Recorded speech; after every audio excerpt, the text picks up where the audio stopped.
बिस्मिल्लाहिर्रहमानिर्रहीम, अस्सलाम वालेकुम, वेलकम बैक टू इत्तिसाम्स बायोलॉजी। अब हम स्टार्ट करते हैं अपना chapter number 3, that is enzymes.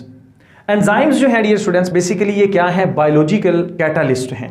It's mean biology का मतलब क्या है? लाइफ के अंदर बायो का मतलब है लाइफ एंड कैटालिस्ट का मतलब है स्पीड अप कर देना। दूसरे लफ्जों में हम कहेंगे कि लाइफ को स्पीड अप कर देना। लाइफ के अंदर जितने भी केमिकल रिएक्शंस होते हैं उनको स्पीड अप कर देना, ये काम किसका होता है? एंजाइम्स का होता है। अब इट्स मीन कि लाइफ जो है वो किससे मिलकर बनी हुई है? लाइफ डियर स्टूडेंट्स सेल से मिलकर बनी हुई है। और ये कहां पर पाए जाएंगे? सेल्स के अंदर पाए जाएंगे। हम कहते हैं enzymes are biological catalyst which are present inside the cell and speed up the chemical reaction और कंट्रोल द मेटाबॉलिज्म। या तो ये मेटाबॉलिज्म को कंट्रोल करते हैं, और मेटाबॉलिज्म में जो केमिकल्स होते हैं, मिसाल के तौर पर जो रिएक्शन है dear students, anabolism and catabolism, तोड़ने का काम और जोड़ने का काम, कैटालाइसिस का काम और असेंबली का काम, ये सारा काम कौन कर रहे होते हैं? एंजाइम्स ही कर रहे होते हैं। हमारा सेल जो डिवाइड करता है, 1 से 2 में तब्दील होता है, आपने मैट्रिक में पढ़ रखा है, वो भी किसकी वजह से है? एंजाइम्स की वजह से। ये था इसका बेसिकली इंट्रोडक्शन। अब हम चलते हैं, हमने लिखा है biologically active proteins. It's mean कि enzymes are protein in nature. क्या सारे के सारे एंजाइम प्रोटीन इन नेचर हैं? डियर स्टूडेंट्स, सिवाय एक के बाकी सारे एंजाइम जो है वो प्रोटीन इन नेचर है। और वो एंजाइम कौन सा है? That is the ribozyme. ये एक बहुत इंपॉर्टेंट एमसीक्यूज है जो पेपर में आता है, और इंटर टेस्ट के पॉइंट ऑफ व्यू से भी ये बहुत इंपॉर्टेंट है। That is the ribozyme. Ribo mean ribose sugar से निकला है, तो ये एक कैटालिटिक आरएनए है जिसको हम राइबोजाइम का नाम देते हैं। बाकी सारे के सारे जो हो एंजाइम अभी तक नोन हैं वो आपके पास क्या हैं? प्रोटीन इन नेचर हैं। तो एक बात यहां पे हमें और समझ आती है कि अगर एंजाइम्स प्रोटीन इन नेचर हैं तो वो प्रोटीन के बिल्डिंग ब्लॉक से मिलकर बने हुए होंगे। इट्स मीन कि वो अमाइनो एसिड से मिलकर बने हुए होंगे। अगर तो वो अमाइनो एसिड से मिलकर बने हैं तो ऑब्वियस सी बात है, आपने सेकेंड ईयर के अंदर भी पढ़ना है कि ये अमाइनो एसिड मिलकर क्या करते हैं? एक पॉलीपेप्टाइड चेन बनाते हैं। तो आप कहेंगे कि एंजाइम जो है वो पॉलीपेप्टाइड इन नेचर होते हैं। इट्स मीन कि वो किससे मिलकर बने हैं? अमाइनो एसिड से मिलकर बने हैं। और ये जो पॉलीपेप्टाइड चेन है, जब ये सेल के अंदर बनती हैं तो ये अपनी प्रॉपर कन्फर्मेशन के अंदर चली जाती हैं। आप secondary structure and tertiary structure के बारे में प्रीवियस लेक्चर में मैंने आप लोगों को लेक्चर दिया है, तो वहां पर देख सकते हैं कि एक पॉलीपेप्टाइड जब अपने प्रॉपर कन्फर्मेशन में चली जाती है तो वो सेल के अंदर एक ग्लोबुलर स्ट्रक्चर बना लेती है। और ये ग्लोबुलर स्ट्रक्चर जो है अब क्या है? बायोलॉजिकली एक्टिव प्रोटीन है, जिसको हम क्या नाम देते हैं? एंजाइम का नाम देते हैं। ये जो ग्लोबुलर स्ट्रक्चर बना है, जब ये पॉलीपेप्टाइड चेन्स, बहुत सारी पॉलीपेप्टाइड्स जुड़ेंगी और ये क्या बना देंगी? एक एंजाइम बना देंगी। That's why we call it biologically active protein. अब इस प्रोटीन का काम क्या है? ये प्रोटीन क्या करती है? बॉडी के अंदर डिफरेंट फंक्शंस करती हैं। This is called enzyme. यहां पर आपको आई होप के एंजाइम का पूरा जो है वो समझ आ गया होगा कॉन्सेप्ट। हमने इसके स्ट्रक्चर के बारे में बात करनी है कि एंजाइम जो है ये ग्लोबुलर है। मिसाल के तौर पर ये मैं एक एंजाइम बना रहा हूं। ग्लोब किसको बोलते हैं? गोल चीज को। तो इसके अंदर ये वाली जो जगह होगी, इसको छोड़ के बाकी सारे का सारा एंजाइम जो है वो केमिकल रिएक्शन में हिस्सा नहीं लेता। सिर्फ थोड़ा सा पार्ट जो है वो केमिकल रिएक्शन में हिस्सा लेगा। इसको हम नाम देते हैं एक्टिव साइट का। आप कहेंगे अ चार्ज बेरिंग साइट। यहां पर क्या है? एक चार्ज बेरिंग साइट है, that is the active site. यहां पे एक्टिव साइट को हमने फर्दर 2 हिस्सों में डिवाइड किया है। इस एक्टिव साइट में, ये मैं ग्रीन से ड्रॉ करने लगा हूं, ये जो साइट होगी this is called catalytic site, और जो दूसरी होंगी वो क्या होंगी? Binding site. यहां पर देखें, इस एक्टिव साइट में फर्दर आगे 2 हैं। एक है कैटालिटिक साइट, इट्स मीन इसने कैटालाइसिस करना है, इसने कैटालिस्ट के तौर पे काम करना है, रिएक्शन को स्पीड अप करना है। और दूसरी कौन सी है? That is the binding site. अब बाइंडिंग साइट जो है उसकी प्रॉपर शेप होती है। देखिए, बाइंडिंग का मतलब भी क्या होता है? जोड़ना। इसने क्या करना है? सबस्ट्रेट के साथ जोड़ना है। किसको? एंजाइम को। और कैटालिटिक साइट ने क्या करना है? कैटालाइसिस करवाना है। यहां पर एक मैं वर्ड बोल रहा हूं, सबस्ट्रेट। ये तो डियर स्टूडेंट्स आपके पास एंजाइम है। अब सबस्ट्रेट आपके पास क्या होता है? वो खास किस्म का रिएक्टेंट जिसने प्रोडक्ट के अंदर तब्दील होना है, वो क्या कहलाता है? सबस्ट्रेट कहलाता है। और प्रोडक्ट के अंदर तब्दील कौन करता है? एंजाइम ही बेसिकली उसको प्रोडक्ट के अंदर तब्दील करेगा। और यहां पर इस केस में, ये फॉर एग्जांपल मैं इसको मिटा दूं, यहां पर इस केस में आपके पास ये एक सबस्ट्रेट है। ये क्या है? एक सबस्ट्रेट है। अब देखें ये जो सबस्ट्रेट है बेसिकली ये किसके साथ रिजेंबल कर रहा है, एक्टिव साइट में स्पेशली बाइंडिंग साइट के साथ क्या कर रहा है, रिजेंबल कर रहा है। तो इस सबस्ट्रेट ने इस जगह पर आके फिट हो जाना है। ये आपके पास इसका बेसिकली क्या है, स्ट्रक्चर है किसका, एंजाइम का। अब इसमें सबस्ट्रेट वो है जिसने आगे प्रोडक्ट के अंदर तब्दील होना है, ये बात भी हम कर चुके हैं। इसमें कैटालिटिक साइट वो है जिसने इसको तोड़ना है। ये इंशाल्लाह मैं आपको मैकेनिज्म ऑफ एंजाइम के अंदर जो है वो एंजाइम एक्शन के अंदर वहां पर बताऊंगा। अब हमने क्या बात करनी है इसके लिए, ये फॉर एग्जांपल आपके पास एंजाइम है, ये सबस्ट्रेट है। सम टाइम इसको एक ऐसे नॉन प्रोटीनिक पार्ट की जरूरत होती है जो क्या करता है, कैटालाइसिस करवाता है, केमिकल रिएक्शन को तेज करवाने में हेल्प करता है। अगर वो इसके साथ अटैच नहीं होगा तो केमिकली इनएक्टिव होगा और बायोलॉजिकली इनएक्टिव हो जाएगा एंजाइम, और वो चीज आपके पास क्या कहलाती है, that is the cofactor. So cofactor क्या है, नॉन प्रोटीनिक पार्ट है। इट्स मीन कि ये प्रोटीन का नहीं होता। तो ये किससे होगा, किस चीज से मिलकर बना होगा, वो हम फर्दर आगे डिस्कस करते हैं। और ये काम क्या करता है, ये ब्रिज का काम करता है। अब ब्रिज का काम क्या होता है, फॉर एग्जांपल आप देखें एक रिवर है तो उसके ऊपर अगर आप ब्रिज बना देंगे तो ट्रैफिक वहां से आसानी से गुजर जाएगी। अगर ब्रिज नहीं होगा तो उसके अंदर से गुजर कर जाना पड़ेगा और वो टाइम कंज्यूमिंग होगा, या आपको बाईपास लेना पड़ेगा, कहीं दूर से जाके कोई दूसरा ब्रिज होगा उससे आपको क्रॉस करना पड़ेगा। सो यहां पर ये ब्रिज का काम करता है। इट्स मीन कि ये कैटालाइसिस में हेल्प करता है। और सम टाइम ये क्या करता है, ये सोर्स ऑफ एनर्जी होता है। सोर्स ऑफ एनर्जी, ये इस रिएक्शन के लिए एनर्जी प्रोवाइड करता है। सो ये एनर्जी होती चाहे कम ही क्यों नहीं है, लेकिन इसका काम क्या होता है कि ये एंजाइम से मिलकर, एंजाइम के साथ मिलकर क्या करता है, एक्टिवेशन एनर्जी को क्या कर देता है, डाउन कर देता है। तो वर्ड है एक्टिवेशन एनर्जी। मिसाल के तौर पर dear students, A plus B जो है ये आपके पास क्या है, रिएक्टेंट्स हैं, और यहां पर एंजाइम है, इसने इसको किसके अंदर डिवाइड करना है या इकट्ठा करना है। सपोज इसने इसको A B के अंदर लेकर आना, ये दोनों सेपरेट थे, अब इसने इकट्ठे करने हैं। अब इसके लिए जो टाइम रिक्वायर्ड है, अगर आप इसको विदाउट एंजाइम करते हैं तो इसके लिए टाइम मे बी रिक्वायर्ड हो 1 ईयर, लेकिन अगर यही काम आप एंजाइम की मदद से करेंगे तो यहां पर 1 ईयर नहीं, फ्यू मिनट, 1 मिनट हो जाएगा। सो इट्स मीन इसने क्या किया है, इसकी एक्टिवेशन एनर्जी को क्या कर दिया है, कम कर दिया। The minimum energy required to start a chemical reaction, किसी भी केमिकल रिएक्शन को चलाने के लिए वो कम से कम एनर्जी जरूरी होती है। जैसे मिसाल के तौर पर आपके पास जनरेटर है, तो जब आप उसको किक लगाते हैं, या बाइक है, या आपके पास जो है वो गाड़ी है, जब आप उसको इग्निशन देते हैं तो बेसिकली ये क्या है, ये एक्टिवेशन एनर्जी तो है जो प्रोवाइड की जाती है, और उसके बाद केमिकल रिएक्शन जो है वो स्टार्ट हो जाता है।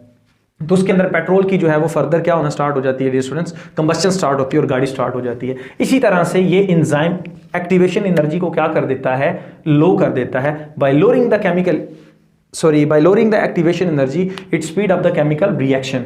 उसके बाद हमने बात करना है कि ये जो कोफैक्टर है ये कितनी तरह के हो सकते हैं। ये आपके पास 2 तरह के हो सकते हैं। कौन कौन से हैं जी, एक है हमारे पास प्रोस्थेटिक ग्रुप।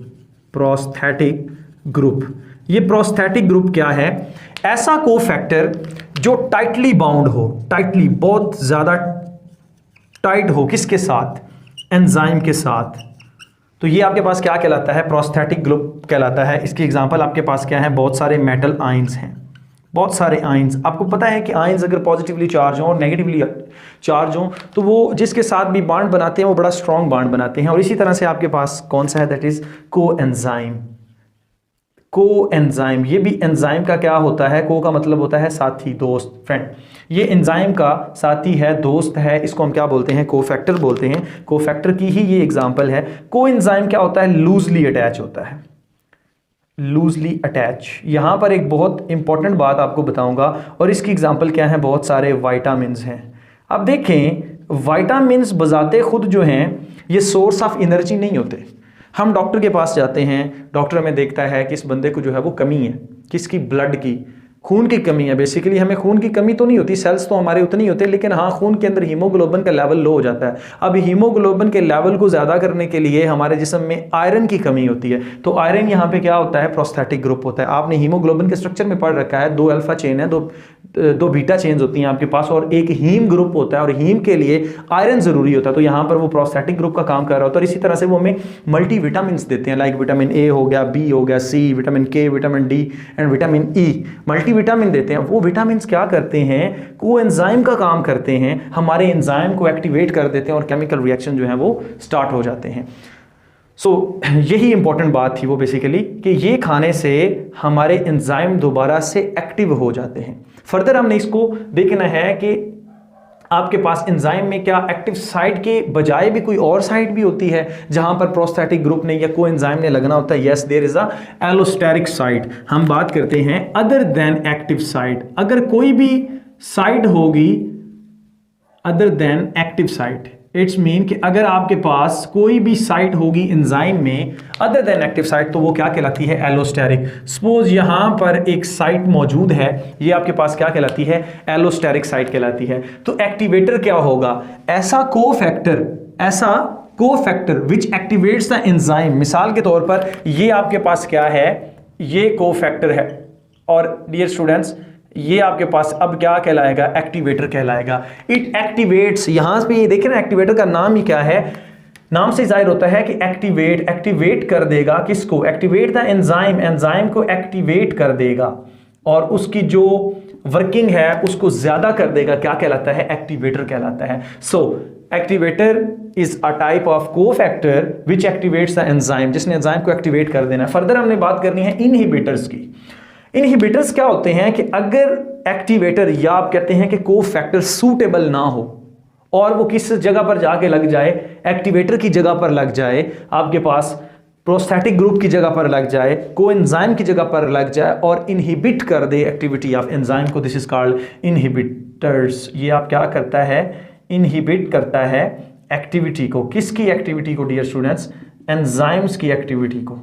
ये क्या कर देगा, इनहिबिट कर देगा, जिससे रिएक्शन रेट जो है वो इवन दैट जीरो पर आ जाता है। बहुत सारे सायानाइड्स हैं, जहर जिसको बोलते हैं, पॉइजन्स हैं, एफ्लाटॉक्सिन्स हैं, जो क्या काम करते हैं, इनहिबिटर्स का काम करते हैं। ये फर्दर हमारा एक आगे पूरे का पूरा टॉपिक है, उसके बारे में हमने इंशाल्लाह फर्दर लास्ट लेक्चर होगा उसमें पढ़ेंगे इस चैप्टर का।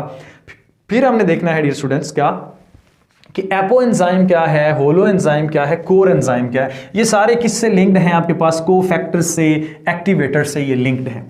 एपो एंजाइम क्या है, इनएक्टिव फॉर्म है। ये देखें, ये कौन सी फॉर्म है डियर स्टूडेंट्स, इनएक्टिव फॉर्म है। अब ये इनएक्टिव फॉर्म कैसे है एंजाइम की, क्योंकि यहां पर नो कोफैक्टर, यहां पर कोफैक्टर मौजूद नहीं है एंजाइम के साथ, तो एंजाइम जो है वो अपना फंक्शन नहीं करेगा, जीरो करेगा। तो ये चीज आपके पास क्या कहलाती है, apo enzyme. Apo mean away, enzyme mean enzyme, enzyme के फंक्शन जो है उससे अवे है। अब बात करेंगे हम होलो एंजाइम की। होलो एंजाइम क्या होता है, फंक्शनल एंजाइम है। अब देखिए फंक्शनल कैसे होगा, फंक्शनल एंजाइम है, कैसे होगा, आपके पास यही enzyme plus cofactor, E plus cofactor, जब कोफैक्टर लग जाएगा तो ये चीज आपके पास क्या बन जाती है, होलो एंजाइम बन जाती है। उसके बाद हमने बात करनी है कोर एंजाइम। ये बहुत ही इंपॉर्टेंट MCQs है डियर स्टूडेंट्स, जो कि इंट्री टेस्ट के पॉइंट ऑफ व्यू से भी बहुत इंपॉर्टेंट है। कोर एंजाइम क्या है, बेसिकली तो ये सेकंड ईयर से है, लेकिन मैं यहाँ पे बताना बेहतर समझूंगा क्योंकि आप लोगों का जो कंसेप्ट है वो क्लियर हो जाना चाहिए। कोर एंजाइम हम बात करते हैं RNA पॉलीमरेज की, RNA पॉलीमरेज। इसका काम क्या होता है, RNA जो है उसको बनवाना। डियर स्टूडेंट्स, इसको एक कोफैक्टर की जरूरत होती है, that is called sigma factor. इसको अपना काम करने के लिए सिग्मा फैक्टर की जरूरत होती है। मिसाल के तौर पर ये आपके पास वो ग्लोबुलर एंजाइम है, दैट इज द RNA पोल, ये RNA पॉलीमरेज है और यहां पर आके किसने लगना है, सिग्मा फैक्टर ने आके लगना है सपोज। तो जब ये सिग्मा फैक्टर लगता है इसके साथ, तो ये इसको मतलब आप इसके फंक्शन को क्या कर देता है, बढ़ा देता है या इसको फंक्शनल कर देता है। सिग्मा फैक्टर लगने के बाद ये क्या हो जाता है, फंक्शनल हो जाता है।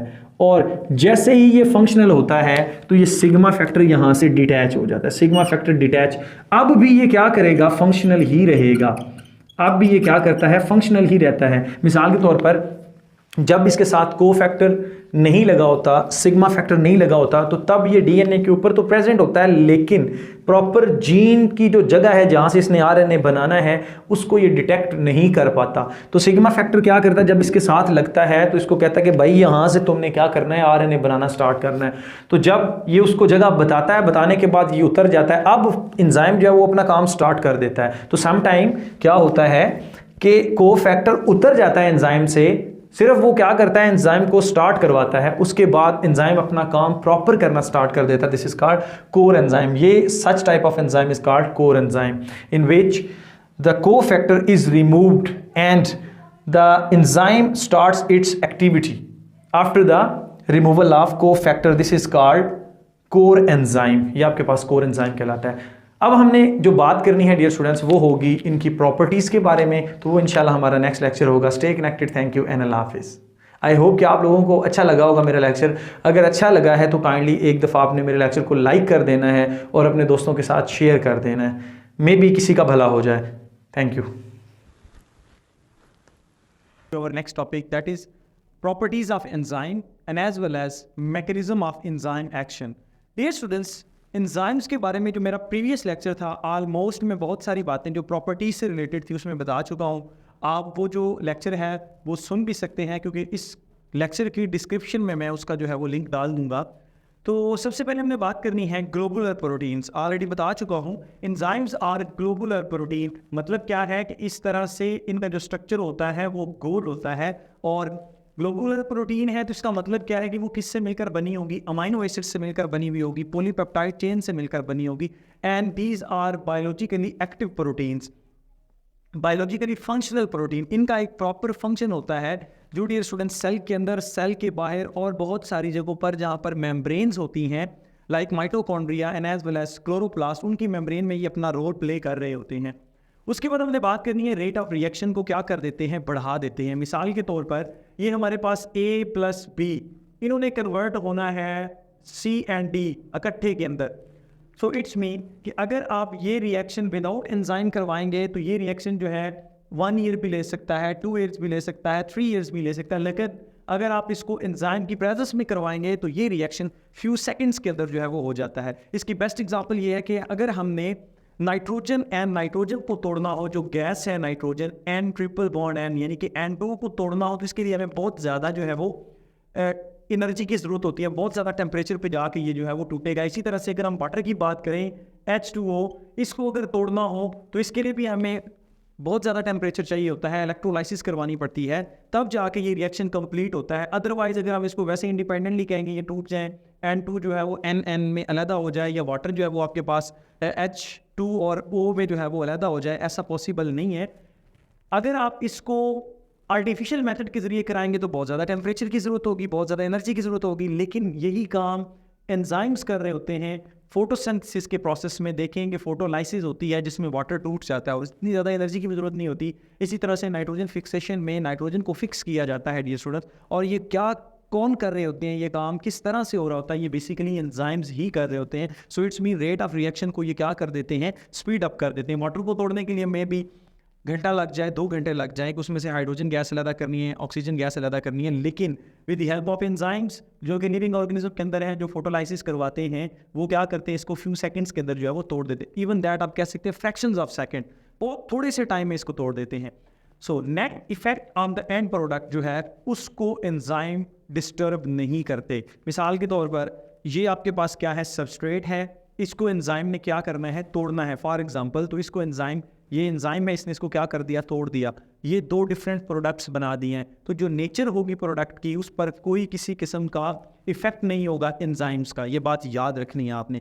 ये केमिकल रिएक्शन में हिस्सा तो लेते हैं, लेकिन जैसे ही ये उसके साथ लगते हैं वैसे ही उसी शेप में ये बाहर निकल आते हैं। इट्स मीन कि इनका काम क्या है, सबस्ट्रेट को अटैच करना, अटैच करने के बाद उसमें कैटालाइसिस करवाना, कैटालाइसिस करवाने के बाद उसको प्रोडक्ट्स के अंदर तब्दील कर देना। सो इट्स मीन ये इफेक्ट नहीं करते उनकी प्रॉपर्टीज़ पे। उसके बाद अपने बात करनी है, small amount of enzymes can accelerate a huge number of chemical reactions थोड़ी सी अमाउंट में भी अगर एंजाइम मौजूद होंगे तो वो बहुत सारे केमिकल रिएक्शन को क्या कर सकते हैं, कैरी ऑन करा सकते हैं। लेकिन इसमें एक बात याद रखें कि एंजाइम स्पेसिफिक इन नेचर होते हैं। ये बात मैंने इससे अगला पॉइंट लिखा है, स्पेसिफिक इन नेचर हैं। कैसे हैं डियर स्टूडेंट्स, कि मैंने बोला कि थोड़ी सी अमाउंट भी बहुत सारे केमिकल रिएक्शंस को जो है वो स्टार्ट करवा सकती है, कंप्लीट करवा सकती है। लेकिन हर एक एंजाइम अपने सबस्ट्रेट के लिए क्या होता है, स्पेसिफिक होता है। जैसा कि मैं आपको बता दूं कि एक एंजाइम है लाइपेज, इसका काम है सिर्फ और सिर्फ लिपिड्स को तोड़ना, लिपिड्स ब्रेक डाउन। इसके अलावा ये किसी और की ब्रेक डाउन नहीं करेगा। इसी तरह से आपके पास है एमाइलेज, इसका काम क्या होगा, ये कार्बोहाइड्रेट्स को तोड़ेगा, ये कार्ब्स को तोड़ेगा, ये आप लिपिड्स को नहीं तोड़ेगा। इसी तरह से आपके पास प्रोटीएजेस हैं, ये सिर्फ और सिर्फ किसको तोड़ेंगे, प्रोटीन्स को तोड़ेंगे, and so on. So it's mean enzymes are specific in their action, बहुत ही स्पेसिफिक होते हैं, खास किस्म के सबस्ट्रेट को पकड़ेंगे और उसी को क्या करते हैं, प्रोडक्ट के अंदर तब्दील कर देते हैं। फिर हमने फर्दर देखना है सेंसिटिव, बिल्कुल प्रोटीन है, enzymes are protein in nature, already बताया आपको। जब प्रोटीन होंगी तो सेंसिटिव तो होंगी। जैसे ये हमारे बाल है डियर स्टूडेंट्स, ये प्रोटीन से मिलकर बने हैं। हमारी स्किन है, हमारी सेल मेम्ब्रेन, उसमें 60% क्या होती है, प्रोटीन होती है, तो बहुत सेंसिटिव होती है। प्रोटीन जो है वो किस किस चीज़ के से सेंसिटिव है, उसमें आपके पास एक आ जाती है पीएच, और उसके साथ साथ हमारे पास आ जाता है टेम्परेचर। अभी मैं फिलहाल इन्हीं दो फैक्टर्स की बात करूंगा कि ये सेंसिटिव है towards the pH and as well as temperature. एक थर्ड है सबस्ट्रेट कंसंट्रेशन, उस पर भी ये डिपेंड कर रहे होते हैं, उसके लिए भी सेंसिटिव होते हैं। यानी कि अपना काम करते हैं ये खास पीएच के अंदर, ये हम इंशाल्लाह फैक्टर्स के अंदर पढ़ेंगे। और उस पीएच को हम क्या बोलते हैं, ऑप्टिमम पीएच बोलते हैं। अगर पीएच ज़्यादा होगी या कम होगी, एंजाइम अपना काम नहीं करेगा। टेम्परेचर ज़्यादा होगा या कम होगा, प्रॉपर वे में एंजाइम अपना काम नहीं कर पाएगा। अगर बहुत ज़्यादा टेम्परेचर दे दे तो एंजाइम डीनेचर हो जाएगा, क्योंकि प्रोटीन है। हल्का सा भी अगर हम इन बालों को हीट करते हैं ना, थोड़ा सा भी ओवर हीट हो जाएंगे तो क्या हो जाएगा, ये बाल जल जाते हैं। उसके बाद ये जो पूरे का पूरा एंजाइम है जो कि ग्लोबुलर होता है, इसको एक नॉन प्रोटीनिक पार्ट की ज़रूरत होती है, जो प्रीवियस लेक्चर में डिस्कस हो चुका है। वो आपके पास क्या कहलाता है, को फैक्टर कहलाता है। सो इट्स मीन कि को फैक्टर क्या होता है, नॉन प्रोटीन इन नेचर होता है। तो ये क्यों ज़रूरी होता है, बहुत सारे एंजाइम तो वैसे ही सिमिलरली उनको नहीं ज़रूरत होती, लेकिन कुछ ऐसे एंजाइम हैं जिनको को फैक्टर की ज़रूरत होती है। अब को फैक्टर जो है बेसिकली ये एंजाइम के एक्शन को रेगुलेट करने के लिए लगाए गए हैं। नेचर ने इनको लगाया है ताकि जब तक को फैक्टर नहीं आए, एंजाइम अपना प्रॉपर फंक्शन परफॉर्म नहीं कर सकता। सो इट्स मीन जैसे ही को फैक्टर मिलेंगे देन एंजाइम अपना प्रॉपर काम करना स्टार्ट कर देगा। अब ये इसीलिए रखा गया हमारी बॉडी के अंदर कि हम रेगुलेट कर सकते हैं, या हमारी सेल के अंदर हर टाइम ये नहीं है कि एंजाइम प्रॉपर अपना काम करते रहें जी, करते रहें। सम टाइम ब्लॉकेज भी करनी पड़ सकती है, उस रिएक्शन को रोकना भी पड़ सकता है। फॉर एग्जांपल हमारी बॉडी के अंदर एक कैंसरियस सेल आ गया है, अब उसकी डिवीजन तो एंजाइम ही करवा रहे हैं, लेकिन सम टाइम क्या होता है कि एक छोटी सी ट्यूमर बनती है और फिर उसके बाद वो क्या अपना साइज़ जो है वो बढ़ा नहीं सकती। अब उसके रिजल्ट में क्या होता है कि सेल उस पर ओवरकम कर जाता है। ओवरकम करने के बाद वो जो ट्यूमर थी उसका साइज़ वहीं पर रुक जाता है। अब ये इस बात को किसने कंट्रोल किया, इस बात को सेल्स के जो डिफेंसिव मैकेनिज्म है उसने किया। उसने वो खास किस्म के को फैक्टर या वो एंजाइम ही नहीं रिलीज़ होने दिए जो फर्दर जो एबनॉर्मल सेल डिवीजन करवा रहे थे। सो इट्स मीन के को फैक्टर इसीलिए काम करते हैं कि रेगुलेट करवा सकें। फिर लोअर द एक्टिवेशन एनर्जी, जैसा कि मैं आपको ऑलरेडी बता चुका हूँ कि ये एक रिएक्शन है, इसको करने के लिए वैसे अगर विदाउट हम एंजाइम करें तो ये लग सकते हैं, लेकिन एंजाइम की प्रेजेंस में करेंगे तो फ्यू सेकंड लगेंगे। ऐसा क्यों होता है, क्योंकि ये इनकी एक्टिवेशन एनर्जी को क्या कर देते हैं, लो कर देते हैं। एक रिएक्शन है, उसको चलाने के लिए मिसाल के तौर पर अगर आप उसको नॉर्मली चलाते हैं तो हमें 1000 डिग्री सेंटीग्रेड देना पड़ता है, लेकिन एंजाइम की प्रेजेंस में वो 1 डिग्री सेंटीग्रेड पे हो सकता है, 2 पे हो सकता है, 5 पे हो सकता है, 10 पे हो सकता है। सो इट्स मीन इतना नीचे आ जाना। ऐसा क्यों है, एंजाइम क्या करते हैं, उसको चलाने के लिए उसकी एक्टिवेशन एनर्जी को क्या कर देते हैं, कम कर देते हैं। अब जब एक्टिवेशन एनर्जी कम हो जाती है तो रिएक्शन आसानी से जो है वो हो जाता है। अब इसकी एग्जांपल आपके पास जो है वो ये है कि पहले ज़माने में जो बाइक्स थी उनको किक लगानी पड़ती थी, अब उसके लिए ज़्यादा जोर लगाना पड़ता था, लेकिन आजकल के ज़माने में पुश बटन आ गया, सेल्फ स्टार्ट आ गए हैं। ऐसा क्यों है, अब बेसिकली उन्होंने क्या किया है, रिएक्शन की जो एक्टिवेशन एनर्जी है उसको कम कर दिया। सिंपल एक बैटरी के स्पार्क से क्या हो जाता है, बाइक स्टार्ट हो जाती है। पहले जो इतना जोर लगाना पड़ता था वो नहीं लगा रहा आजकल इंसान। तो सेम इसी तरह से, वो तो मशीनरी की बात है, तो ये एक्टिवेशन एनर्जी इसी तरह से ही लो करते हैं किसी केमिकल रिएक्शन की। ये हमारी बॉडी के अंदर ऐसा काम हो रहा होता है। फिर फर्दर हमारे पास enzymes are secreted in its active और इनएक्टिव फॉर्म। या तो एक्टिव फॉर्म में भी सिक्रीट किए जाते हैं या डियर स्टूडेंट्स इनएक्टिव फॉर्म में भी सेल के अंदर सिक्रीट किए जाते हैं। सो इट्स मीन इनएक्टिव फॉर्म में कैसे, अगर हम बात करते हैं अपने डाइजेस्टिव सिस्टम की, तो उसमें एक एंजाइम है पेप्सिनोजिन, इसको सिक्रीट किया जाता है। तो जैसे ही प्रोटीन स्टमक के अंदर आती है तो ये तब्दील हो जाता है पेप्सिन के अंदर। अब प्रोटीन जैसे जैसे आती है तो यहाँ पर एक और, यहाँ पे समझ लें आपके पास कोफैक्टर समझ लें, कोई ऐसा एक्टिवेटर समझ लें, या आप कहते हैं कि एंजाइम सेंसिटिव हैं पीएच के, तो काम अपना प्रॉपर स्पेसिफिक पीएच पे करेंगे, तो ये हमारे मैदे के अंदर, स्टमक के अंदर HCl सिक्रीट होना शुरू हो जाता है। जैसे ही HCl होता है तो स्टमक की पीएच जो होती है वो कितनी हो जाती है, 2 से 3 हो जाती है। और पेप्सिनोजिन जो कि इनएक्टिव फॉर्म में पड़ा हुआ था अब एक्टिव फॉर्म में आ चुका है, पेप्सिन के अंदर आ चुका है। अब इसने क्या करना शुरू कर देना है, प्रोटीन की डाइजेशन करवाना शुरू कर देनी है, जिससे क्या होगा कि एंजाइम जो है वो अपना रिएक्शन तेज कर देते हैं और इसी तरह से डाइजेशन जो है वो जल्दी हो जाती है। उसके बाद हमने बात करनी है इसकी लोकेशन की, एंजाइम कहाँ कहाँ पाए गए हैं। पहली बात तो है ग्लोबुलर है, इनसाइड द सेल होंगे, सो इट्स मीन के साइटोप्लाज्म में भी होते हैं जी, फ्रीली फ्लोटिंग होते हैं, ऐसे घूम रहे होते हैं साइटोप्लाज्म के अंदर। सम टाइम क्या होता है डियर स्टूडेंट्स, यानी कि इनसाइड द सेल, सेल के अंदर है। सम टाइम क्या होता है एक्स्ट्रा सेलुलर होते हैं, एक्स्ट्रा सेलुलर। बहुत सारी फंजाई जो हैं वो क्या करती हैं, डाइजेस्टिव एंजाइम को सेल से बाहर निकालती हैं। मिसाल के तौर पर ऑरेंज है, उसके ऊपर क्या आ गई है, फंगस आ गई है, फंजाई आ गई है, तो उसने क्या किया है, अपने सेल्स में से एंजाइम बाहर निकाले हैं जिन्होंने उस ऑरेंज की डाइजेशन स्टार्ट कर दी है, उसकी डीकम्पोजिशन स्टार्ट कर दी है। तो डीकम्पोजिशन में एक्स्ट्रा सेलुलर एंजाइम जो है वो काम कर रहे होते हैं। तो एक्स्ट्रा का मतलब है बाहर वाली साइड पे, सेलुलर का मतलब है सेल से। एंजाइम्स ऑलरेडी आप जानते हैं, एक्स्ट्रा सेलुलर एंजाइम, ऐसे एंजाइम जो कि सेल से बाहर सिक्रीट किए जाते हैं। उसके बाद हमने लास्ट पे बात करनी है कि ये मेम्ब्रेन के साथ अटैच होते हैं। बहुत सारी मेम्ब्रेन्स जो हैं उनके साथ क्या है डियर स्टूडेंट्स, अटैच्ड हैं।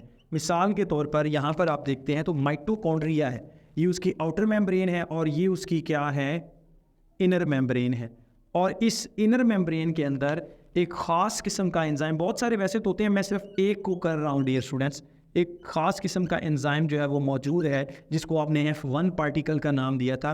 ये एंजाइम होता है बेसिकली ATP सिंथेज। इसका मतलब क्या है कि ये ATP को बनाने में हेल्प करता है, तो ये भी एक एंजाइम है। इसी तरह से इलेक्ट्रॉन ट्रांसपोर्ट चेन आप पढ़ेंगे, उसमें बहुत सारे एंजाइम जो हैं वो भी मेम्ब्रेन बाउंडेड होते, मेम्ब्रेन के अंदर होते हैं, मेम्ब्रेन के साथ अटैच्ड होते हैं, फ्रीली फ्लोटिंग नहीं होते। तो इस वजह से ये आपके पास क्या है कि मेम्ब्रेन के अंदर प्रेजेंट है, मेम्ब्रेन के साथ जुड़ा हुआ है, फ्रीली फ्लोटिंग नहीं है, सेल के बाहर भी नहीं है, किसी खास ऑर्गेनेल की मेम्ब्रेन के साथ लगा हुआ है। सो ये उनकी लोकेशन होगी। तो यहाँ पर आपके पास शॉर्ट क्वेश्चन है कि where the enzymes are present, तो ये आप तीनों पॉइंट उसमें लिख सकते हैं। फिर आप पेप्सिनोजिन और पेप्सिन का क्वेश्चन आ जाता है समटाइम, इसकी पीएच के बारे में पूछा जा सकता है शॉर्ट क्वेश्चन। फिर ये स्टूडेंट्स अगर सेंसिटिविटी के बारे में पूछा जाए, स्पेसिफिसिटी के बारे में पूछा जाए, तो आप ये तीनों पॉइंट लिख सकते हैं, लाइपेज, एमाइलेज एंड प्रोटीएजेस। उसके बाद हमारे पास आता है इसका मैकेनिज्म ऑफ एक्शन। एक बात याद रखें, एंजाइम पूरे का पूरा एंजाइम जो है, मिसाल के तौर पर हमारे पास ये एक एंजाइम है, उसकी मैं एक ख़ास पिक्चर बनाने लगा हूँ। ये जो हमारे पास एक एंजाइम है, ये ग्लोबुलर इन नेचर है, इसका स्ट्रक्चर क्या है, ग्लोबुलर है। पूरे का पूरा एंजाइम, E फॉर एंजाइम, पूरे का पूरा एंजाइम जो है वो केमिकल रिएक्शन में हिस्सा नहीं ले रहा होता। इस एंजाइम में एक छोटी सी जगह होती है जिसको हम क्या बोलते हैं, एक्टिव साइट बोलते हैं। डियर स्टूडेंट्स, ये हमारे पास जो जगह है ना, ये वाली सिर्फ, ये क्या है, एक्टिव साइट है, एक्टिव साइट। अब एक्टिव साइट इसको क्यों बोलते हैं, क्योंकि इसी ने ही केमिकल रिएक्शन करवाना होता है, रेस्ट ऑफ द एंजाइम जो है वो केमिकल रिएक्शन नहीं करवाता। तो ये जो कैटालाइसिस का अमल है, ये मैकेनिज्म ऑफ एंजाइम एक्शन है, इसमें सिर्फ और सिर्फ एक्टिव साइट जो है वो हिस्सा ले रही होती है। अगर आप ध्यान से देखें, ये जो ऊपर मैंने बनाया है, ये आपके पास क्या है, सबस्ट्रेट है। ये आपके पास क्या है, सबस्ट्रेट। ये पूरे का पूरा एक माल्टोज का मॉलिक्यूल है, माल्टोज का, माल्टोज। ये क्या है, एक डाइसैकेराइड है, इसको हम तोड़ने जा रहे हैं, इसका कैटालाइसिस करने जा रहे हैं। इसी में मैंने आपको मैकेनिज्म ऑफ एक्शन भी समझा रहा है। तो ये किस तरह से एंजाइम और सबस्ट्रेट आपस में बाइंड करते हैं। अगर देखें आप इसको ध्यान से, तो ये जो जगह है ये इसके साथ रिजेंबल कर रही है, ये जगह इसके साथ रिजेंबल कर रही है। तो इसके अंदर क्या होते हैं, अमाइनो एसिड्स होते हैं, और वो क्या करते हैं, एक ख़ास किस्म की जगह बना लेते हैं जहाँ पर सबस्ट्रेट ने आके बाइंड करना है। This is called binding site. Bind का मतलब भी क्या होता है, जोड़ने वाला। This is called binding site. हमारी बुक होती है अगर वो फट जाए तो हम उसको किसके पास भेजते हैं, बाइंडर के पास भेजते हैं, उसकी बाइंडिंग करके हमें दे देता है, उसको जोड़ के हमें दे देता है।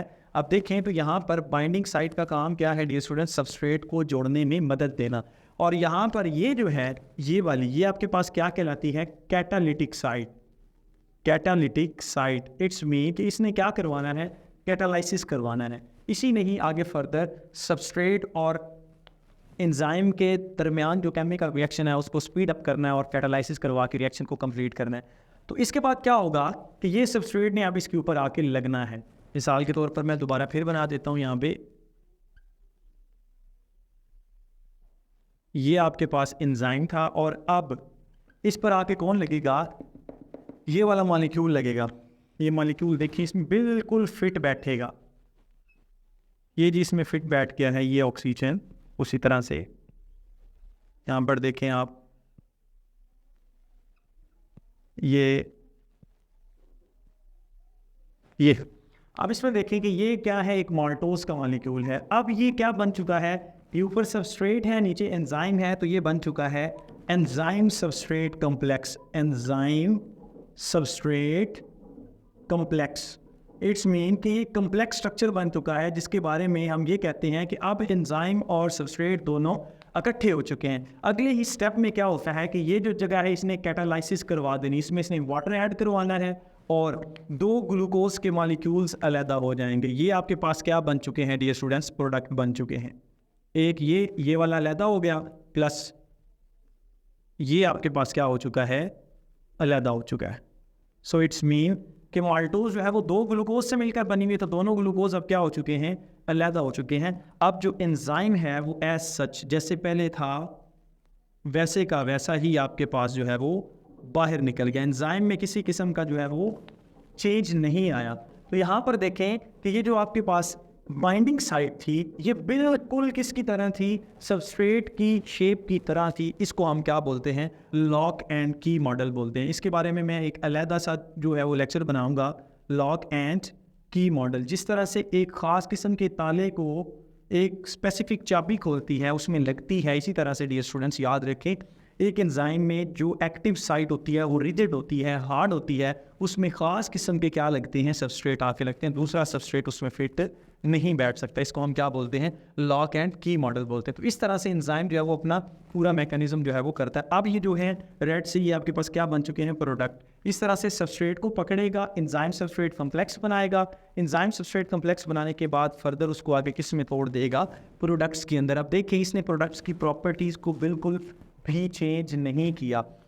जिस तरह से ग्लूकोज जुड़ी थी, जो उसका मेल्टिंग पॉइंट, बॉइलिंग पॉइंट, उसके करैक्टर थे, इसी तरह से यहाँ पे टूटने के बाद माल्टोज से ग्लूकोज सेपरेट होने के बाद डियर स्टूडेंट्स सिमिलरली उसका वही मेल्टिंग पॉइंट होगा, वही उसकी फिजिकल प्रॉपर्टीज़ होंगी। इट्स मीन कि यहाँ पर उसने उसकी किसी भी केमिकल प्रॉपर्टी को या फिजिकल प्रॉपर्टी को चेंज नहीं किया, किसी तरह से भी उसने सबस्ट्रेट के साथ कोई भी गड़बड़ नहीं की। उसके बाद हमने देखना है कि सम टाइम एंजाइम जो होते हैं वो एक पाथ वे बनाते हैं। मिसाल के तौर पर क्या है कि हमारे पास एक सबस्ट्रेट है ए, उसने प्रोडक्ट बी में जाना है, फिर बी सबस्ट्रेट बन जाएगा, उसने प्रोडक्ट सी में जाना, और सी जो है इसी तरह से डी, और डी जो है इसी तरह से ई। आप मिसाल के तौर पर देखें जो ए को बी में कन्वर्ट कर रहा है वो एंजाइम है आपके पास E1। अब यहाँ पे ये E1 का क्या है, प्रोडक्ट है, लेकिन डियर स्टूडेंट्स E2 का ये क्या है, सबस्ट्रेट है। ध्यान से सुनिएगा। अब E2 इसको पकड़ेगा और इसको प्रोडक्ट में तब्दील कर देगा, और इसी तरह से आपके पास है E3, इसके लिए ये सबस्ट्रेट हो जाएगा, ये प्रोडक्ट हो जाएगा, और इसी तरह से आपके पास क्या है, E4। ये क्या बना रहे हैं, एक पाथवे बना रहे हैं। हर एंजाइम पिछले वाले एंजाइम से उसके प्रोडक्ट लेता है, अब उसके वो क्या बन चुके हैं, जो अब नेक्स्ट एंजाइम है उसके वो सबस्ट्रेट बन चुके हैं, सबस्ट्रेट को पकड़ता है और उनको प्रोडक्ट में डाल देता है। फिर नेक्स्ट एंजाइम के वो क्या होंगे, सबस्ट्रेट होंगे, और फर्दर उसके लिए वो क्या हो जाएगा, प्रोडक्ट जो है वो बना के आगे भेज देगा। फिर मीन एक एंजाइम दूसरे एंजाइम के प्रोडक्ट्स को अपने सबस्ट्रेट बना के अपने प्रोडक्ट्स में तब्दील करता है। तो ये क्या बनवा देता है, पाथवे बनवा देता है पूरे का पूरा। समटाइम क्या होता है कि मिसाल के तौर पर एंड प्रोडक्ट है जी, इन सारे एंजाइम का एंड प्रोडक्ट है ई। जब ये ई बन जाएगा तो ये ई क्या करता है, ये ई खुद इधर आके एंजाइम फर्स्ट पर आके लग जाता है। इस को क्या करता है, अपना एक्शन ही नहीं करने देता। देखें, जब ए बी में नहीं तब्दील होगा तो बी सी में कैसे तब्दील होगा, सी डी में। इसका मतलब क्या है कि ई बजाते खुद, यानी कि प्रोडक्ट बजाते खुद क्या करता है, ए और बी के एक्शन को कंट्रोल कर देता है, इनहिबिट कर देता है। This is called feedback inhibition. इसको हम क्या बोलते हैं, फीडबैक इनहिबिशन। ऐसा कब होता है, जब ई की कंसंट्रेशन ज़्यादा हो जाएगी तो वो क्या करेगा, अपनी प्रोडक्शन को रोक देगा। मिसाल के तौर पर हमारी बॉडी में एक हार्मोन है थायरॉक्सिन, यहाँ पर की एग्जांपल मैं आपको देता हूँ। थायरॉक्सिन जब बन जाता है ना, तो वो बजाते खुद जाके किधर, हाइपोथैलेमस के पास चला जाता है। वहाँ पे जाके वो एंजाइम जिसने ख़ास किस्म के थायरॉक्सिन बनवाने के सिग्नल्स जो हैं उनको क्या कर देता है, वहाँ पर रोक देता है। कहता है भाई अब आपने नहीं बनाना, मेरी तो पहले ही कंसंट्रेशन बॉडी में बहुत ज़्यादा है। सो it's mean product controls itself its production. Product खुद क्या कर रहा है, अपनी प्रोडक्शन को कंट्रोल कर रहा है। This is called feedback inhibition. अब क्या हो गया कि फॉर एग्जांपल नेक्स्ट हम बात करते हैं, दोबारा से एक टाइम आया तो यहाँ पर ई की जो वैल्यू है वो दोबारा से कम होना शुरू होगी। तो अब ये क्या करता है, फीडबैक इनहिबिशन नहीं करता, बल्कि क्या करवाता है, प्रीकर्सर एक्टिवेशन। ये इसके प्रीकर्सर हैं। प्रीकर्सर क्या होता है, मिसाल के तौर पर डियर स्टूडेंट्स, मैं यहाँ पे वर्ड लिखने लगा हूँ, अपना नाम ही लिखने लगा हूँ, AAMIR। ये जो आमिर पूरा लिखा गया है ना, ये इसके प्रीकर्सर्स क्या हैं, अल्फ़ाबेट्स लाइक ए है, स्मॉल ए है, एम है, आई है एंड आर है। ये सारे मिले हैं तो ये वर्ड आमिर बना है। सो इट्स मीन ये ई के बनने के लिए ये सारे उसके क्या हैं, प्रीकर्सर है। तो प्रीकर्सर खुद जाके एक्टिवेट करता है कि भाई E4 को, कि अब छोड़ दो। अब क्या है कि जिस्म में ई जो है आपके पास फाइनल प्रोडक्ट है उसका लेवल कम हो चुका है, अब इसको बनने दो। तो फिर वो यहाँ से निकल जाता है, दोबारा से फिर जो है वो ए बी में कन्वर्ट हो जाता है, बी फिर सी में कन्वर्ट हो जाएगा, सी डी में, डी सो ऑन ई में कन्वर्ट हो जाएगा। मतलब फाइनल प्रोडक्ट ई में जो है वो तब्दील हो जाएगा। This is called precursor activation. Our next topic that is lock and key model and as well as induced fit model. ये दोनों मॉडल्स जो हैं दो डिफरेंट साइंटिस्ट ने जो हैं वो प्रपोज किए थे, और इन दोनों के मुताबिक हमने जिस चीज़ को डिस्कस करना है वो है एंजाइम और सबस्ट्रेट की आपस में अटैचमेंट। और अटैचमेंट डियर स्टूडेंट्स मैंने आपको प्रीवियस लेक्चर के अंदर बताई थी कि किस जगह पर होती है, एक्टिव साइट के ऊपर होती है। तो ये सारा जो लेक्चर है ये एक्टिव साइट के गिर्द ही घूमेगा। हम स्टार्ट करते हैं अपने पहले मॉडल को, लॉक एंड की मॉडल को। एमएल फिशर ने इसको प्रपोज किया और इसके मुताबिक जो है वो एक्टिव साइट जो है डियर स्टूडेंट्स वो एक रिजिड साइट है। एक्टिव साइट क्या है, एक रिजिड स्ट्रक्चर है। इट्स मीन कि there is no flexibility in the active site. अब देखें कि एक्टिव साइट ऐसी जगह है जहां पर क्या होना है, कैटालाइसिस होना है। इट्स मीन कि जो रिएक्शन है वो इसी जगह पर हो रहा होता है। जब सबस्ट्रेट किसके साथ आके लगेगा डियर स्टूडेंट्स, एंजाइम के साथ, तो आप कहते हैं कि इसमें जो एक्टिव साइट है वो स्पेसिफिक है। बिल्कुल जिस तरह एक लॉक को, स्पेसिफिक लॉक को एक स्पेसिफिक की ओपन करती है, इसी तरह से एक सबस्ट्रेट जो है वो एग्जैक्ट एक्टिव साइट में, एंजाइम की एक्टिव साइट में ऐसे फिट आता है जैसे लॉक के अंदर की। अगर तो वैसे फिट आए तो एंजाइम क्या करता है, इसी सबस्ट्रेट को फर्दर किसके अंदर कन्वर्ट कर देगा, प्रोडक्ट्स के अंदर कन्वर्ट कर देगा। ये तब आपका रिएक्शन जो है वो कंप्लीट होगा। लेकिन आफ्टर दैट जब कोचलैंड ने इंड्यूस फिट मॉडल जो है वो पेश किया, उसमें इस मॉडल को क्या कर दिया, रद्द कर दिया। अब हुआ क्या था, कोचलैंड ये कहते हैं कि सारे के सारे जो केमिकल रिएक्शन हैं वो लॉक एंड की मॉडल पर पूरा नहीं उतरते।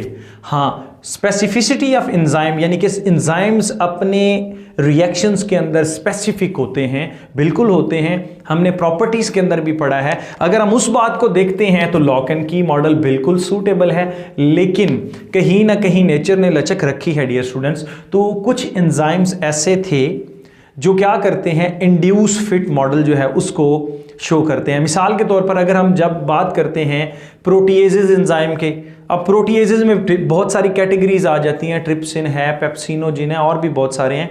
अब ये इनका काम क्या होता है, प्रोटीन को काटना। अगर हम ओवरऑल प्रोटीएजेज की बात करते हैं तो उसमें ये है कि उनकी एक्टिव साइट में कहीं ना कहीं किसी किसी जगह पर लचक है कि सबस्ट्रेट जो है कोई दूसरा भी आके बाइंड कर सकता है, लेकिन शर्त यह है कि हो वो प्रोटीन ही। इसी तरह से इंड्यूस फिट मॉडल के मुताबिक जो एक्टिव साइट है वो फ्लेक्सिबल होती है, फ्लेक्सिबल है। सो इट्स मीन कि यहाँ पर एग्जांपल मैं दे रहा हूँ कि ये ग्लूकोज का मॉलिक्यूल है, ये एंजाइम, अब यहाँ पर देखें ये एक्टिव साइट जो है ये बिल्कुल इसके साथ मैच नहीं कर रही। तो जैसे ही ये इसके अंदर लगेगा, मिसाल के तौर पर ये फर्दर इधर आते हैं तो ये एंजाइम कुछ यूं हो जाएगा।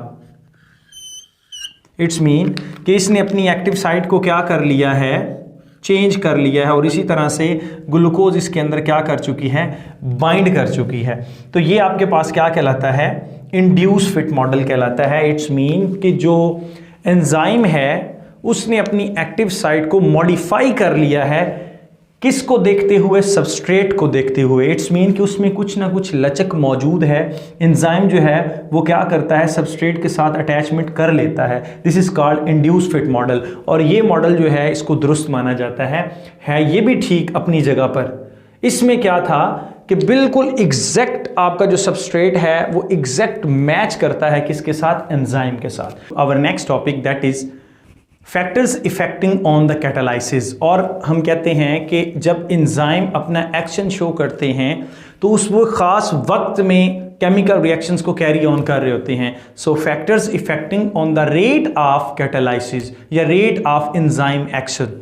कैटालाइसिस को हम एंजाइम एक्शन भी बोलते हैं कि एंजाइम जो हैं जब उन्होंने रिएक्शन को कैरी ऑन करना है तो वो कितना टाइम लेंगे, कितना टाइम दरकार होगा, क्या उसकी स्पीड को हम बढ़ा सकते हैं, क्या हम उसकी स्पीड को कम कर सकते हैं, क्या स्पीड कांस्टेंट रहेगी, ये सारा हम इस टॉपिक के अंदर पढ़ेंगे। सबसे पहले हमने स्टार्ट करना है एंजाइम कंसंट्रेशन।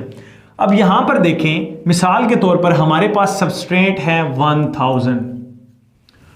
1000 है, तो हमने क्या किया, पहले हमने 10 एंजाइम्स लिए, एंजाइम को हमने क्या किया, बढ़ाया, 10 से कितने किए, 20।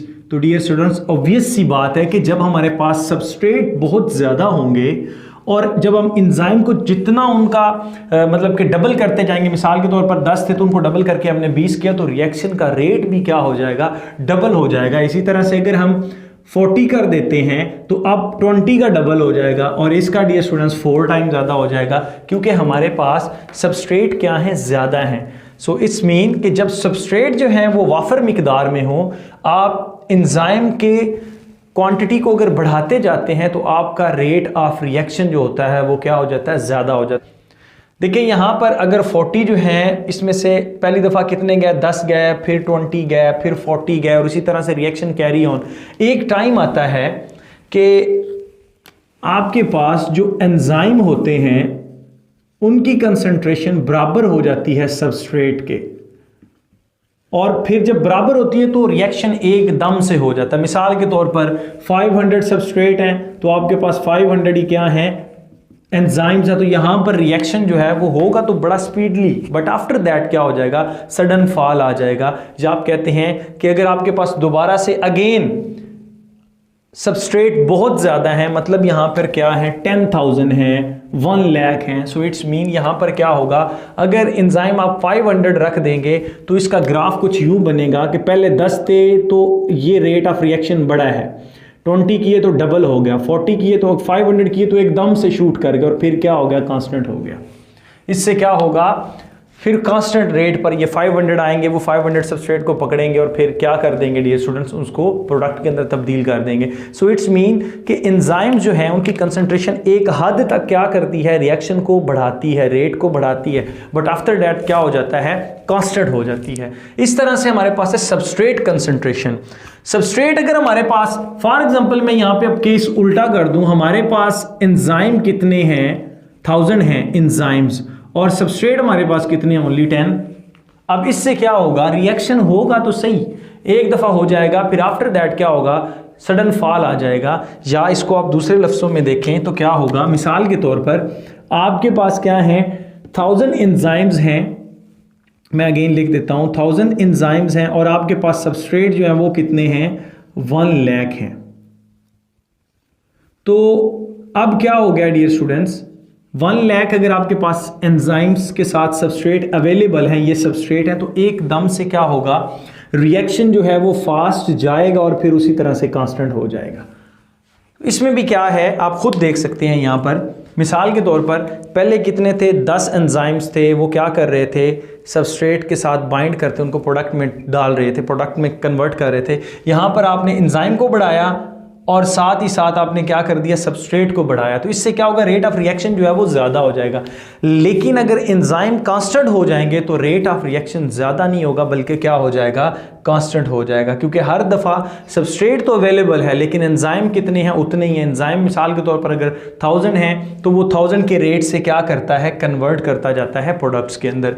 फिर हमने बात करनी है टेम्परेचर की। डियर स्टूडेंट्स, क्योंकि एंजाइम जो है वो प्रोटीन इन नेचर होते हैं और इसकी वजह से ये बहुत ज़्यादा सेंसिटिव होते हैं, sensitive toward the temperature, temperature sensitive होते हैं।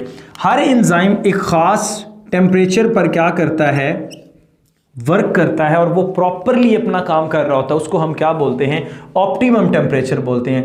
ह्यूमंस के केस में ये जो ऑप्टिमम टेम्परेचर है ये कितना है आपके पास डियर स्टूडेंट्स, 37 है। 37 डिग्री सेंटीग्रेड पर एंजाइम अपना काम प्रॉपरली करते हैं। अगर आप एंजाइम के एक्शन को स्लो डाउन करना चाहते हैं तो आप क्या करेंगे, टेम्परेचर को डाउन कर देंगे। मिसाल के तौर पर यहाँ पर एक ग्राफ छोटा सा बनाते हैं। हमारे पास एक साइड पर क्या है, टेम्परेचर है और एक साइड पर हमारे पास क्या है, रेट ऑफ रिएक्शन है। यहाँ पर हम क्या कर लेते हैं, रेट कर लेते हैं और इधर हमारे पास क्या है डियर स्टूडेंट्स, टेम्परेचर है।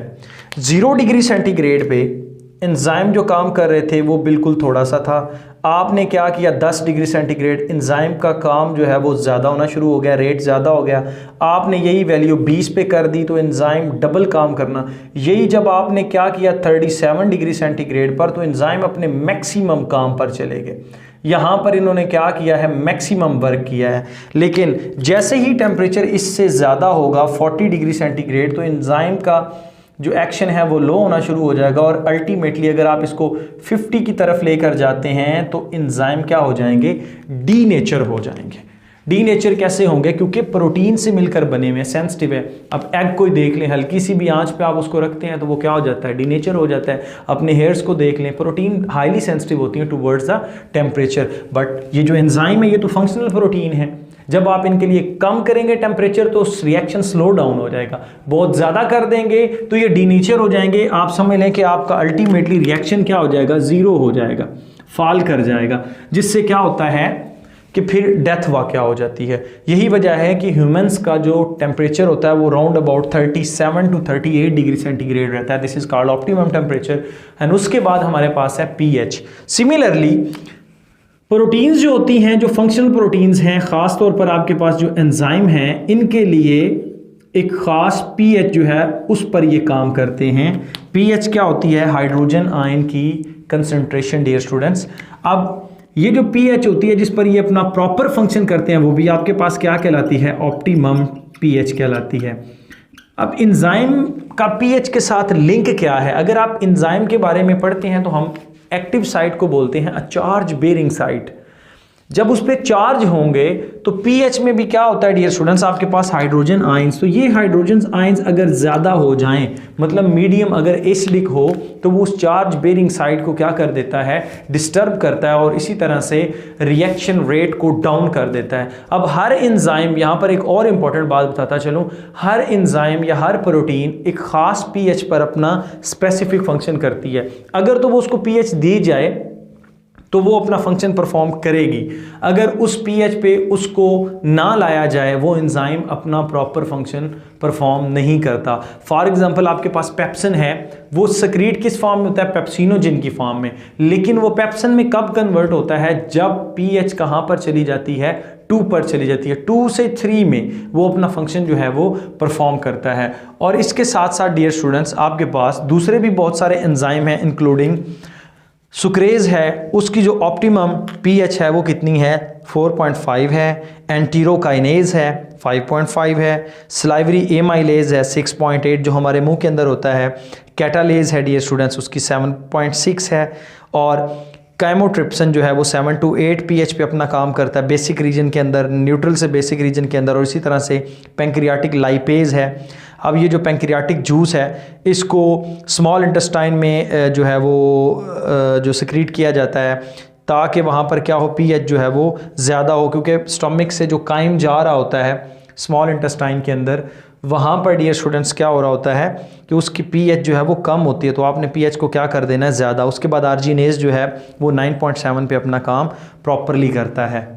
चैप्टर नंबर 3 का हमारा ये लास्ट टॉपिक है। इसके अंदर हम बेसिकली देखेंगे कि इनहिबिटर्स होते क्या हैं और किस तरह से ये एंजाइम के रेट पर जो है वो असरअंदाज होते हैं और किस तरह से ये एंजाइम की एक्टिव साइट को डिस्ट्रॉय कर देते हैं या ऑक्यूपाई कर लेते हैं। किस तरह से डियर स्टूडेंट्स ये एंजाइम का स्ट्रक्चर जो है वो चेंज कर देते हैं। क्या इनहिबिटर्स एक दफ़ा लग जाएं तो वो उतर भी सकते हैं या डियर स्टूडेंट्स वो परमानेंटली जो है वो इसके साथ अटैच हो जाते हैं। सारी बातें हमने बेसिकली इस टॉपिक के अंदर करनी है। सो हमारे पास इनहिबिटर्स की डेफिनेशन क्या होगी। इनहिबिटर्स बेसिकली हैं क्या, बहुत सारे ऐसे केमिकल्स हैं जो क्या करते हैं, एक्टिव साइट को ऑक्यूपाई कर लेते हैं, एक्टिव साइट को ऑक्यूपाई करते हैं, या फिर हमारे पास एक ऐसी कैटेगरी है जिसमें वो क्या करते हैं, आल्टर कर देते हैं एक्टिव साइट की जो शक्ल है उसको चेंज कर देते हैं, लेकिन एक्टिव साइट पर खुद नहीं लगते, अदर देन एक्टिव साइट पर लगेंगे और इसके रिजल्ट में क्या होगा, डिमिनिश क्या कर देंगे, खत्म कर देंगे किसकी प्रॉपर्टी को डियर स्टूडेंट्स, एंजाइम के एक्शन को, जो कैटालाइसिस है उसको क्या कर देते हैं, ख़त्म कर देते हैं, टेम्परेरीली भी और परमानेंटली भी ये काम करते हैं आपके पास इनहिबिटर्स। तो इनहिबिटर्स हमारे पास डेफिनेशन कैसे बनेगी, these are the chemical substances which occupy active site और other than active site and destroy और diminish the enzyme action, or we can say catalysis, by altering the shape of enzyme or by altering the catalytic site or binding site, or we can say active site। ये आपके पास क्या कहलाते हैं, inhibitors कहलाते हैं। इसमें बहुत सारी एग्जांपल्स हैं, वो मैं आपको फर्दर जो है वो इसके अंदर बताऊंगा, इनकी फर्दर टाइप्स के अंदर। ये जो इनहिबिटर्स होते हैं ये दो तरह के होते हैं, एक होते हैं रिवर्सिबल और एक होते हैं इरिवर्सिबल। पहले हमने बात करनी है इरिवर्सिबल की। इरिवर्सिबल का मतलब भी क्या है कि वंस अटैच नेवर फ्री। ठीक हो गया, एक दफा अटैच हो गए उसके बाद ये कभी भी जो है वो लीव नहीं करते, फ्री नहीं होते, ये आपके पास क्या कहलाते हैं, इरिवर्सिबल कहलाते हैं। और ये ऑब्वियस सी बात है कि जब अटैच हो जाते हैं फिर उतरते नहीं हैं, तो ये क्या करेंगे, टाइटली बाउंड होंगे। और टाइटली किस तरह से डियर स्टूडेंट्स, ये कोवेलेंट बॉन्ड बना लेते हैं। कोवेलेंट बॉन्ड क्या करता है, एंजाइम की एक्टिव साइट के साथ पक्का अपना जोड़ बना लेता है। इसकी एग्जांपल्स बहुत सारी हैं, उसमें हमारे पास डियर स्टूडेंट्स पॉइजन्स आ जाती हैं बहुत सारी। देखिए इंसान जब पॉइजन्स खाता है उसकी डेथ हो जाती है, क्यों, क्योंकि एंजाइम प्रॉपर अपना काम नहीं करते, ये पॉइजन जाके उनकी एक्टिव साइट पर लग जाती है और परमानेंटली लग जाती है और एंजाइम के एक्शन को प्रॉपरली डिमिनिश कर देती है, डिस्ट्रॉय कर देती है। एफ्लाटॉक्सिन्स हैं आपके पास बहुत सारी, जो कहाँ से निकलती हैं, फंजाई से निकलती हैं। और उसके साथ साथ डियर स्टूडेंट्स सायानाइड्स हैं और बहुत सारे हैवी मेटल्स भी होते हैं आपके पास। लेकिन यहाँ पर बेसिक यही तीन चीज़ें हैं जो क्या हैं, इरिवर्सिबल के अंदर आती हैं। एक दफ़ा इनको खा लेने से एंजाइम एक्शन जो है वो क्या हो जाता है डियर स्टूडेंट्स, बिल्कुल ख़त्म हो जाता है, एंड पे चला जाता है, क्योंकि ये बाद में उतरते नहीं हैं। हाँ, इसके लिए कुछ रेमेडीज़ होती हैं, क्योर्स होते हैं, अगर वो कर लिए जाएं तो उसमें फिर क्या है कि इंसान बच भी सकता है। अगर हम बात करते हैं रिवर्सिबल की, तो ऑब्वियसली इसके बिल्कुल क्या होगा, उल्ट होगा। Once attach they can free the enzyme, ये क्या कर सकते हैं, एंजाइम को फ्री कर सकते हैं, कैन फ्री द एंजाइम। ये बेसिकली ये काम करते हैं। और फिर इनकी जो लिंकेज होगी वो क्या होगी, लूजली अटैच होंगे। अगर लूजली अटैच हैं सो इट्स मीन कि ये आसानी से क्या किए जा सकते हैं, अटैच विद एंजाइम। इनको आप क्या कर सकते हैं, उतार भी सकते हैं इजीली। तो अब इसको किस तरह से देखा जाएगा, हम देखते हैं कि हमारे पास कंपिटिटिव इनहिबिटर्स हैं और नॉन कंपिटिटिव इनहिबिटर्स हैं हमारे पास डियर स्टूडेंट्स। कंपिटिटिव में क्या होगा, कंपीट करते हैं किसके साथ, सबस्ट्रेट के साथ। अब इसका मतलब क्या है, रिजेंबल्स विद, ये रिजेंबल करते हैं किसके साथ dear students, resemble with substrate. बिल्कुल जिस तरह का सबस्ट्रेट है उसी तरह का इनका भी स्ट्रक्चर होगा और एंजाइम को पता नहीं चलता कि मेरे एक्टिव साइट के ऊपर आकर क्या लगने लगा है, इनहिबिटर लगने लगा है या फिर क्या लगने लगा है डियर स्टूडेंट्स, सबस्ट्रेट लगने लगा है। सो इसी वजह से ये क्या करते हैं, कंपीट करते हैं। सो कंपीट किसको बोलते हैं, मुकाबला करना। मुकाबला किसके साथ कर रहे हैं, इनहिबिटर आपके पास सबस्ट्रेट के साथ कर और एंजाइम को ऑक्यूपाई कर लेते हैं एक्टिव साइट को, बट नॉट परमानेंटली। अब इसको रिमूव कैसे किया जा सकता है? बाय इंक्रीजिंग, आप इंक्रीज कर दें किसको dear students? By increasing substrate concentration. अगर आप सबस्ट्रेट की कंसंट्रेशन बढ़ा देते हैं तो एंजाइम पर जो कम्पिटिटिव इनहिबिटर्स होते हैं वो उतर जाते हैं। उसमें एग्जांपल हमारी बुक के अंदर डियर स्टूडेंट्स कम्पिटिटिव इनहिबिटर्स की दी हुई है, जिसमें आप ये डायग्राम के अंदर देख सकते हैं। मेलोनिक एसिड जो है वो क्या है आपके पास? एक कम्पिटिटिव इनहिबिटर्स है। इसकी जगह पर लगना किसने होता है? सक्सीनिक एसिड ने लगना होता है, लेकिन यहाँ पर कौन लग जाता है? Malonic acid. अब ये बिल्कुल स्ट्रक्चरली जो है वो रिजेंबलेंस करता है किसके साथ? सक्सीनिक एसिड के साथ। आप देखें तो इसने पूरा प्रॉपरली एक्टिव साइट को वैसे ही ऑक्यूपाई किया हुआ है जैसे कि आपके पास सक्सीनिक एसिड ने किया हुआ होता है। सक्सीनिक एसिड जो है वो फॉर्मिक एसिड के अंदर कन्वर्ट होता है, लेकिन अगर यहाँ पर कम्पिटिटिव इनहिबिटर यानी कि मेलोनिक एसिड लग जाए तो अब ये अपना रिएक्शन कैरी ऑन नहीं कर सकता।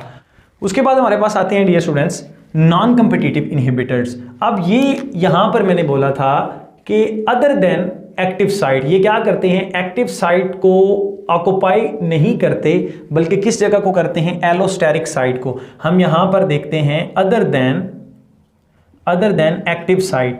अब अदर देन एक्टिव साइट पे ऐसी हमारे पास कौन सी जगह होती है जहां पर किसने लगना होता है? हमारे पास यहां पर डियर स्टूडेंट्स लगना होता है एक्टिवेटर ने। मिसाल के तौर पर ये एंजाइम है, इसने इस खास किस्म के सबस्ट्रेट को क्या करना है? अपने साथ लगने देना है। तो अगर ये एक्टिवेटर लगेगा तो ये एंजाइम प्रॉपरली क्या करता है? इसको अपने साथ लगने देता है। इसकी यहाँ पर ये एक्टिव साइट देखें तो बिल्कुल इसके साथ मैच कर रही है। तो इस साइट को आप क्या बोलते हैं? Allosteric site. Allosteric site. अब यहां पर होता क्या है कि इसकी जगह पर आके लग जाता है जी इनहिबिटर। इनहिबिटर जो है मिसाल के तौर पर उसकी शेप कुछ यूं है। अब चूंकि ये बड़ा था, इसने क्या कर दिया? एक्टिव साइट को अल्टर कर दिया। Alter the active site. Active site को जब अल्टर करेगा तो अब जो ओरिजिनल है सबस्ट्रेट वो भी इस एंजाइम के साथ प्रॉपरली आके बाइंड नहीं कर सकता। तो इस तरह के जो एंजाइम इनहिबिटर्स होते हैं उनको हम क्या बोलते हैं? Non competitive inhibitors. So dear students, ये था आज का हमारा lecture. Stay connected. Thank you and अल्लाह हाफिज़।